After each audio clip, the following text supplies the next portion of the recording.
ભગવાન શિવ કહે છે કે દેવી ત્યાં જવામાં તમારું હિત નથી.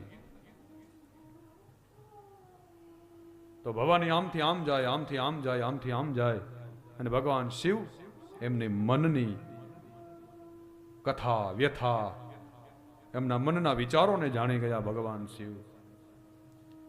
અને ભગવાન શિવ કહે છે કે જાઓ ભવાની, તમે જાઓ તમારા પિતાને ત્યાં. અને તૈયાર થયા ભવાની.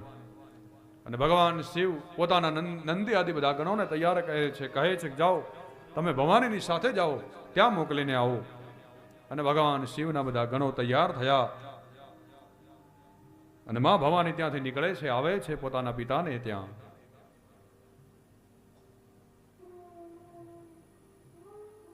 પણ એક આશ્ચર્ય થયું છે, અદ્ભુત.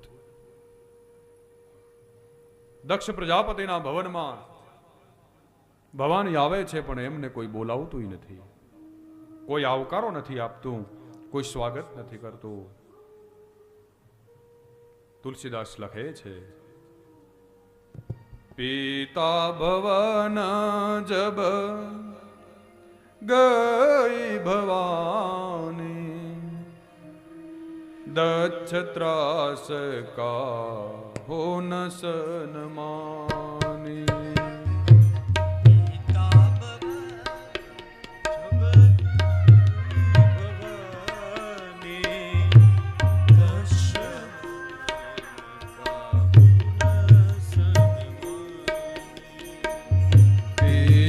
ભવન જબ ગઈ ભવાની, દક્ષ ત્રાસ કા હો ન સન્માની.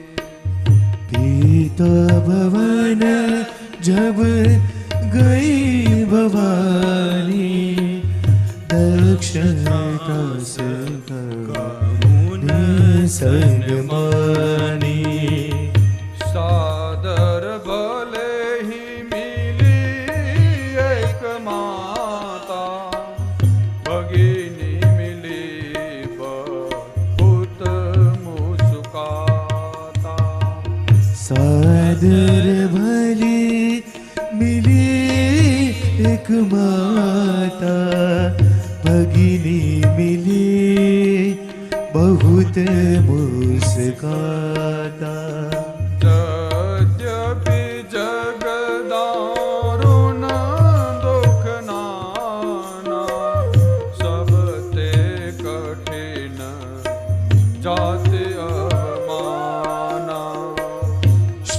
राम जय राम, जय जय राम, श्री राम जय राम, जय जय राम. समुझे सो सती भयायो अति क्रोधा, बहुविध जननी कीन प्रबोधा. श्री राम जय राम, जय जय राम, श्री राम जय राम, जय जय राम. पिता भवन जब गई भवानी, दक्ष त्रास का हो न सन्मानी. पिता भवन जब गई भवानी, दक्ष दास કહો સન્માની. માં ભવાની આવે છે, પોતાના પિતાને ત્યાં આવે છે.